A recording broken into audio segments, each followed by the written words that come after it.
Ilang linggong pag-ulan at pagbaha sa Davao Region dulot ng low pressure area at bagyong Agaton nag-iwan ng matinding pinsala sa sektor ng agrikultura. Department of Agriculture nagpadala na ng tulong sa mga apektadong komunidad.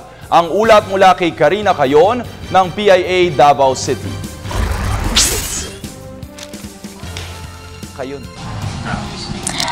Malaki ang pinsalang naidulot ng low pressure area at ng bagyong Agaton sa industriya ng agrikultura sa tatlong probinsya ng Davao Region na tinatayang umabot sa 245 million, ayon sa Department of Agriculture sa Rehiyon 11. Ayon kay Regional Director Remelin Recoter ng DA, ang pinakamalubhang na pinsala ay ang taniman ng palay na may 95 million na danyos. Kasunod ang pangisdaan, mais, livestock at mga high-valued crops tulad ng saging, durian, kakao at kape. Dagdag pa ni Recoter, may 10,000 ektarya ng palay ang nasira sa probinsya ng Davao del Norte, Compostela Valley at Davao Oriental na lubhang naapektuhan ng walang humpay na pag-ulan dulot ng LPA at bagyong Agaton nitong mga nakaraang linggo. Malaki ang pinsalang natamo ng mga upland rice at rain-fed rice plantations dulot ng landslide sa Barangay Kabasagan, Kawayanan at Carmen sa bayan ng Boston, Davao Oriental.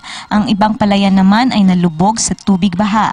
Dahil dito, nagpadala ang DA ng 4 na traktor sa mga apektadong lugar upang makatulong sa rehabilitasyon ng mga nasirang pananim. Hindi pa kami pwedeng magbigay right away kasi i-assess pa natin yung damage, extent ng damage ng mga agriculture sector at saka fisheries. But yung naka-line up is of course for rice, it's certified seeds. Sa corn natin is ganun din, corn seeds din. Sa high-value crops, sa vegetable seeds, at yung mga planting materials natin. Yung planting materials pwede natin yung maano kasi marami tayong stock sa Manambulan at saka sa Mati station natin. Maliban sa mga traktor, nauna ring nagbigay ang DA ng mga relief goods na umabot sa 2 milyong piso at may kasunod pang mga tulong katulad ng mga gamit pangsakahan ng mga araw. Nauna na yung mga initial natin na relief goods.